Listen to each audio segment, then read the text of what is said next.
Now we're going to get down to the nitty-gritty of what Indians are all about. I still say we Indian people are believers in the truth. This is the way of life that was given to your people. You're born an Indian, you're going to die an Indian. Indianness is a good life. You're facing an Indian this afternoon. Good Saturday afternoon out there, everyone. Welcome to your number one source for Native American television news. It's Muskogee Vision. I'm your host, Jason Salzman. We've got a great program ready for you this week and lots of great things happening here at Muskogee Media. Get a little bit of house cleaning out of the way first. Want to say thank you for the contributions of Jessica McBride to Muskogee Media as managing editor for the past 5 years. Managing editor actually just for the last year and a half, maybe two, but really great contributions to our department. Has done a great job writing some big stories. She's been coverage behind the Murphy case for us, so kudos to her, and I wish her luck in all of her future endeavors as she moves on. So wanted to get that out of the way and get right back down to business at Muskogee Vision. What we do is we cover the Creek Nation, all kinds of news going on, and this week's news brings us to the Ethics Commission, which was created for, it's the Public Officials Ethics Commission, was created from National Council law enacted for campaign finance disclosure. Now, they recently held a public hearing here in the capital city of Okmulgee. I went over there for the public hearing to see what it's all about, what the commission's been doing, and to hear some words from them about how it will be rolled out here at Muskogee Creek Nation. The Muskogee Creek Nation Public Officials Ethics Commission held a hearing on August 21st in Okmulgee to give the public an opportunity to review and comment on the proposed rules and regulations of the Campaign Financial Disclosure Act adopted by the National Council. NCA 15-081 created the commission.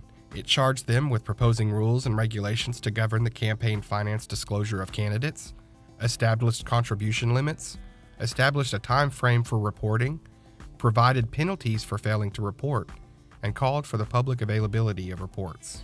Ethics is, some people say, what is ethics? And they make a big deal out of it. Really, it's doing right.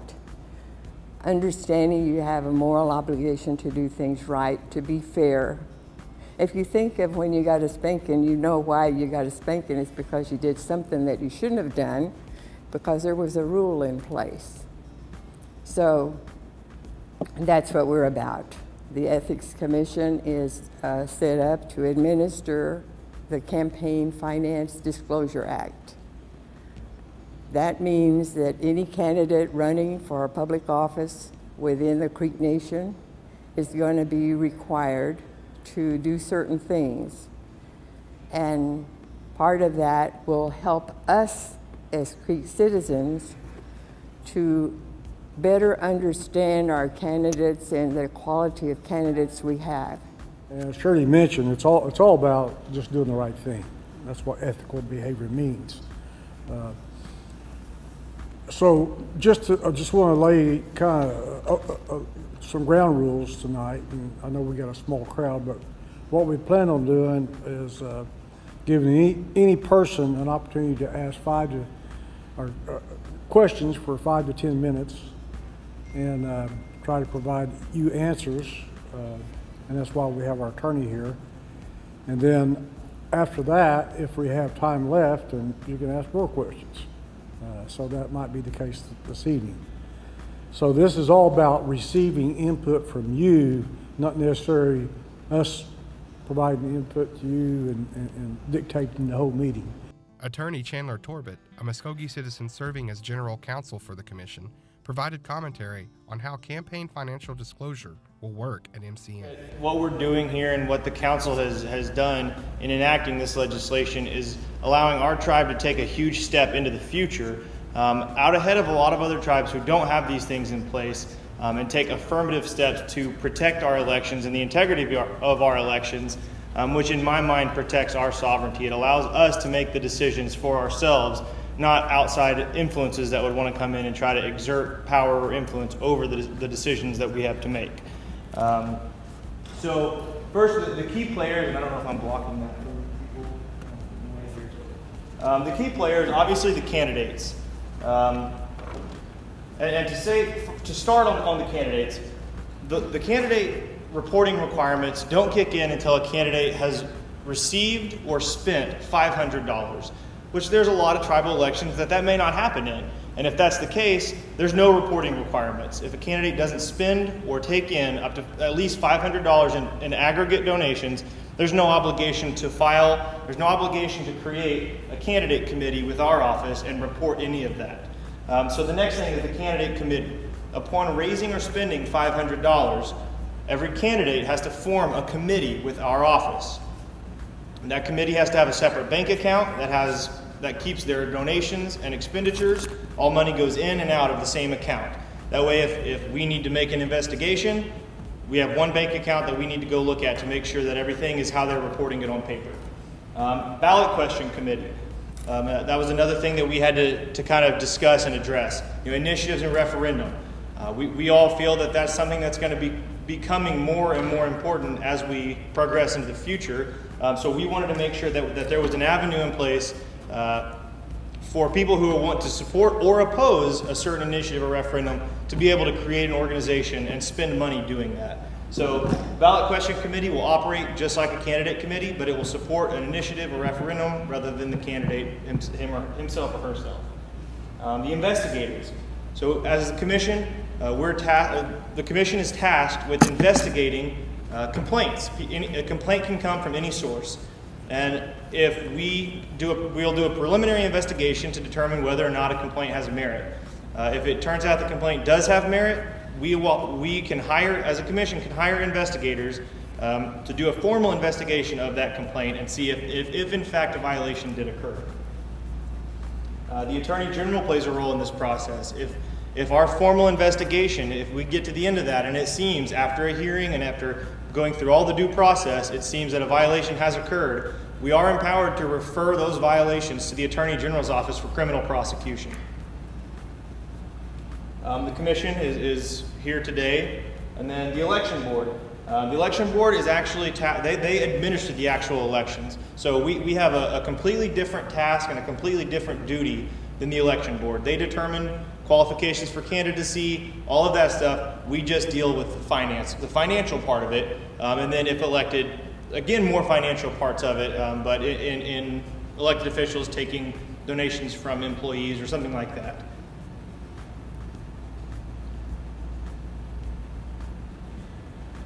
Okay, so the way this is laid out here is actually our sections of the rules. The first one is administration. It's a pretty basic explanation of how the commission is organized and kind of just the way it operates. Number two is the big part. That's what the bulk of this is made up of. It's campaign finance. And the rules in whole right now are 40 pages. So they're not incredibly intimidating. They're not terribly hard to work through. Our campaign finance section is the largest because that was what the legislation primarily dealt with as passed by the council. And in this section, you'll find the contribution limits reiterated as already passed by the council. We didn't create the contribution limits, the council did. So we're just putting them forward and creating the administrative process for reporting those contributions and expenditures. There's no expenditure limit, there's only a contribution limit. And the contribution limit is $2,000 per donor. So for any election, one person can only donate $2,000. And this also provides the framework for creating the candidate committee, how you go about doing that, the officers of the committee. There would be a director or chairperson and then a treasurer to file reports and to help keep up with the financial portion of it. The third section is conflicts of interest, and that deals with elected tribal officers or tribal employees who are intending to seek elected office. It prohibits them from soliciting donations from their subordinates in their workplaces. We want to prevent any appearance of impropriety or any appearance of pressure on an employee. It also deals with tribal employees who are in situations to utilize buying power. The tribe has hundreds of millions of dollars flowing through it every year, and we want to ensure that the people who are in positions to spend that money are spending it the right way and are not looking out for their own interests over tribal interests. And so that conflict of interest section is what deals with that. The next section is investigations, prosecutions, and penalties. And I already went over that a little bit, but again, complaints can come from anywhere. We can investigate, refer for prosecution, and then the law does provide for penalties if a violation does occur, up to, I don't remember what the maximum fine is, but it's maybe a $1,000 fine. And then it would actually, someone who's found in violation of this rules and convicted would be banned from running for tribal office for 10 years. And if they were to win their office and found in violation, they would have to forfeit that office because they violated the rules in obtaining that office. Complaints. So going back to the complaint process, I said they can come from anywhere. They cannot be frivolous. There are sanctions also for frivolous complaints. Upon making a complaint, whoever the complainant is has to pay $200. If the complaint is found to have merit, they receive that back. If it's not, they don't receive it back, and then we can take further steps to punish someone who's frivolously complaining about one of their opponents. That's where conduct of hearing comes in. We would hold the hearings much like any other administrative hearing. Both sides would be present with counsel if desired, have an opportunity to present their facts, their evidence, and their case both ways. And then at the end, and I think we have a 2-week period where we would conduct the hearings. At the end of that, we would then write our opinion on that and circulate that and deal with the hearing. Then the hearing would be completed, and that would determine what next steps the commission would be to take. And then we've got forms. We've created forms for candidates to use to make it as easy as possible. Contribution and expenditure forms. There's a sample notice. There's a delinquency form, a complaint form, a request for records form. So all of that, we've already created all of that, and we'll have copies of it for anyone to use at any time. So going on to the administration, we've also created a reporting schedule. And I don't think that it's on here, but we'll make sure that we get that onto the website. So the council actually has already told us what the reporting dates are. And it would be the 10th day before the primary election and the 10th day before the general election. And all reports are due by 4:30 on those days. And I've already gone through, one point that I didn't go through is this independent expenditure. So the commission discussed it a lot, how to deal with these independent expenditures. This is money coming from outside sources. Money that may be spent on a newspaper ad or a radio ad or even a TV spot that may be spent by some outside third party that has no affiliation to the tribe, but they might have a business interest in who gets elected. So they might go buy a newspaper ad and spend $2,000 on a 3-month newspaper ad that runs in every single newspaper. So, and there's only so much we can do about that. So what we've done is prohibit them if at all possible. But if one does occur, a candidate has an affirmative obligation that upon learning about the independent expenditure, they have to come tell us about it. They have to come tell us where it's at, whether it's radio, TV, even digital. And then they have to, if they know, tell us how much it was worth. So that way we at least have some idea of who wants this person elected and why do they want them elected. Because that's kind of the whole goal here is transparency.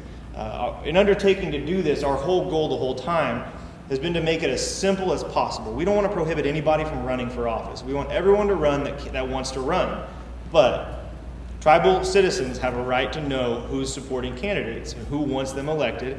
And if they get elected and their behavior tends to lean towards certain directions, you can go pull those reports and find out if it's because they got campaign donations. And that simple transparency, I think, is really important and is going to become even more important as we move forward. So I've already gone through the conflicts of interest and all of those things, forms. Also up front, there we had I've created candidate guides and then a ballot question committee guide. It's 2 separate guides. They're 5-step processes in creating your committee, making your reports and dissolving your committee. It's a simple, straightforward document. It's going to need some refining. It's not perfected yet, but so we're working on that, and it will be an easy way for if someone wants to run for office, they'll pick that up and it'll walk them through the process of what they need to do in a very simple and straightforward manner. To find out more general information on the commission, click on their heading on the MCN homepage.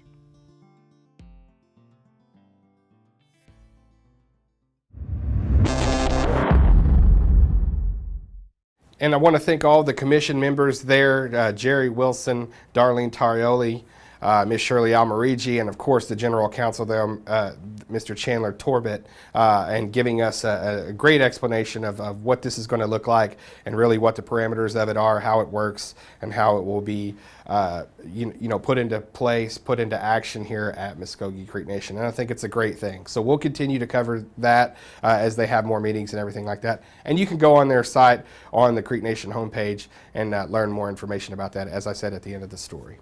Well, it's powwow time around some parts of the state. Now, Creek Nation, we're not powwow people, but there are powwows that happen. We have creeks that go to powwows, things like that.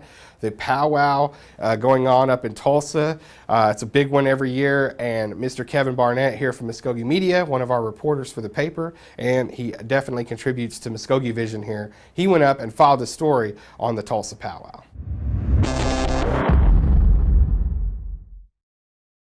My name is Lynetta Seward. I am the Intertribal Indian Club of Tulsa president, and we are at the 41st annual ITOT Powwow of Champions.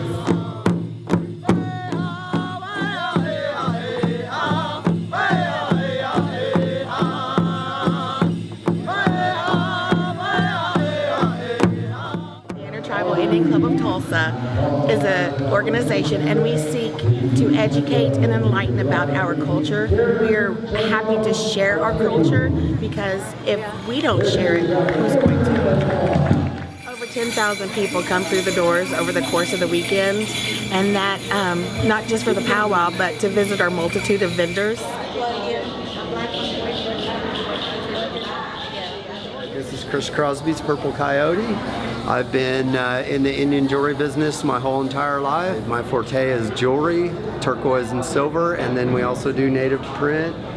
What we're doing here is keeping the culture alive. And this is an intertribal powwow, so we've got tribes from all over.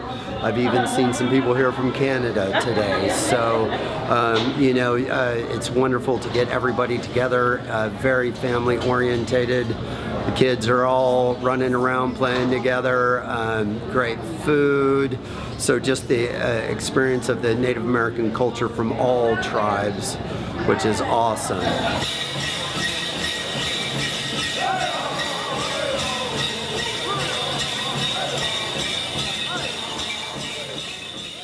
This one in particular is a really family-oriented powwow, and it's just got a really good feeling to it. It's of community and everyone coming together.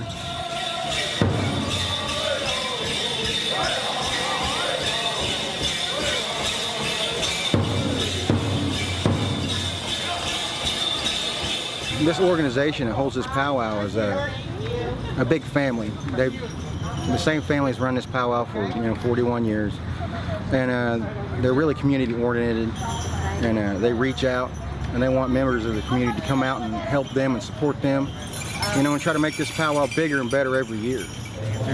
My mother, Dauletta Adams Blaylock, and my uncle, Terry Earl Adams, they worked really hard for years to build the powwow up from a small powwow that happened in the Sperry Armory, outgrowing the pavilion, outgrowing the expo, now at the Navy Center. They worked so hard for years building relationships with people, making friends all over the place, and I think this is just something like a tradition at this point. It's 41 years, and we're just carrying on my family's legacy.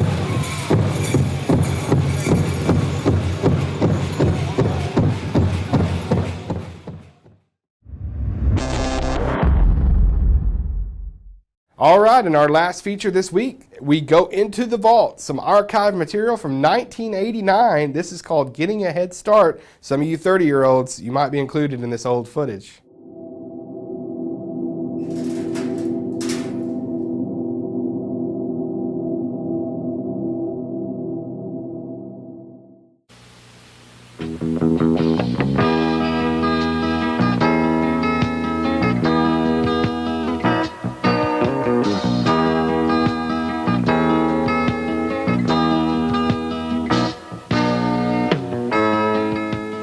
Creek Nation's Head Start program provides a great way for 3, 4, and 5-year-olds to get a head start in life. Each and every element of the program is designed to give kids the developmental skills they'll need in elementary school and in later years. Each school year, from September to May, children in the program are presented daily with challenges that will help them grow in every area of their lives.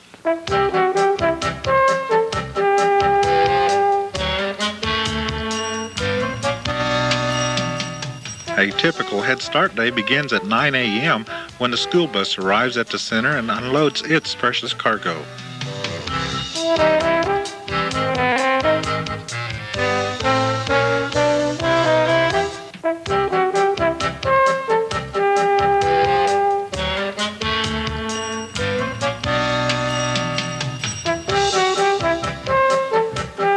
Arrival time includes a warm welcome from the teachers, a morning health check, and a good hand washing.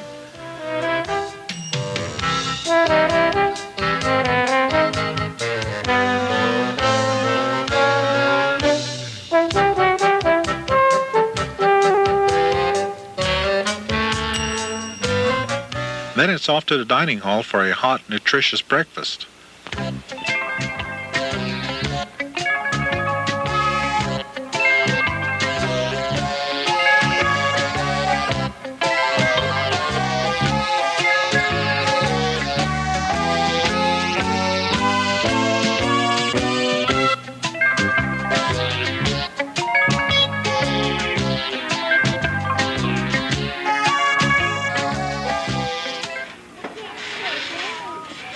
A few minutes of outdoor play give the kids a chance to burn off some energy and add to the development of gross motor skills.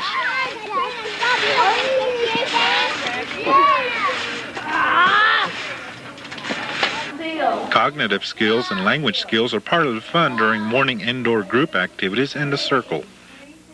Hamgen, Polen, Chinen, Osten, Chakiven, Ivagen, Kolavagen, Chinavagen, Oskavagen, Balen. Okay. After the large group activities, the children get to exercise a little freedom of choice by selecting which of the learning centers they want to visit.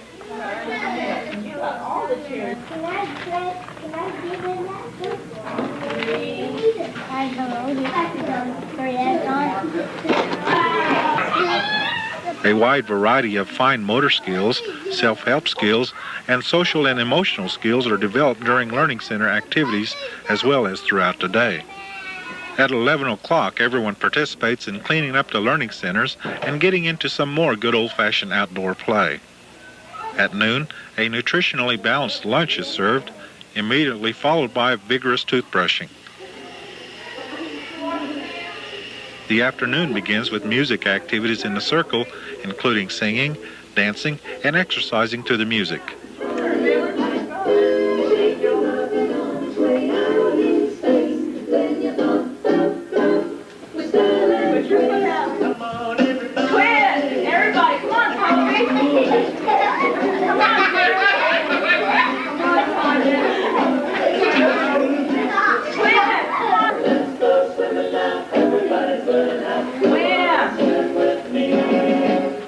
At 1 o'clock, the kids break into small groups for 45 minutes for cultural, cognitive, pre-math, pre-writing, and pre-reading activities. The day ends with a short story, and then at 2 p.m., the kids are homeward bound.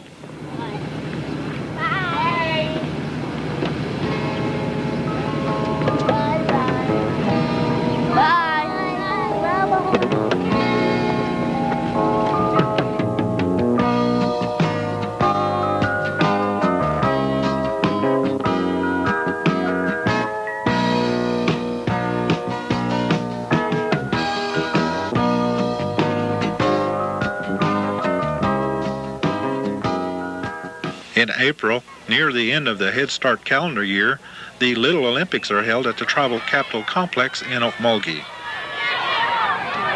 On your mark, get set, go!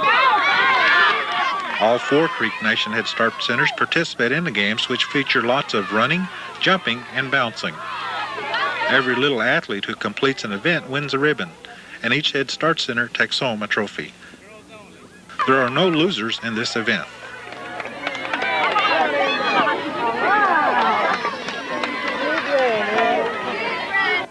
Finally, in May, the big day comes, graduation.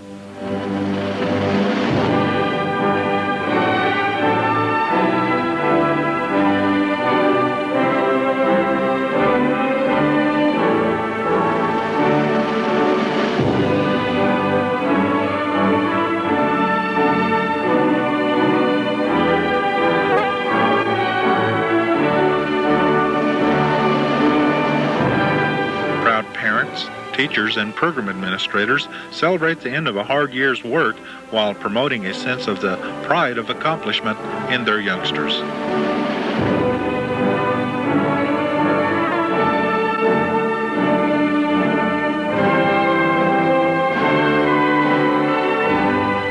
I'd like to say to you as parents that it is a privilege for me to be able to stand before you. And we would like to thank you for allowing us to play a small part in your child's educational experience.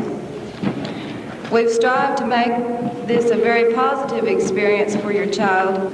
We've encouraged them to all feel good about themselves and have a good time. Katrina Foley.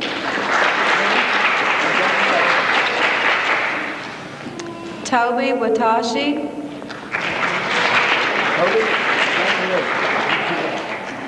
Justina Davis. And thus another year of the Creek Nation Head Start program comes to a close. Its graduates have completed an important milestone in the development of their hearts, minds, and bodies. Lessons learned here will give these kids important advantages in the years to come.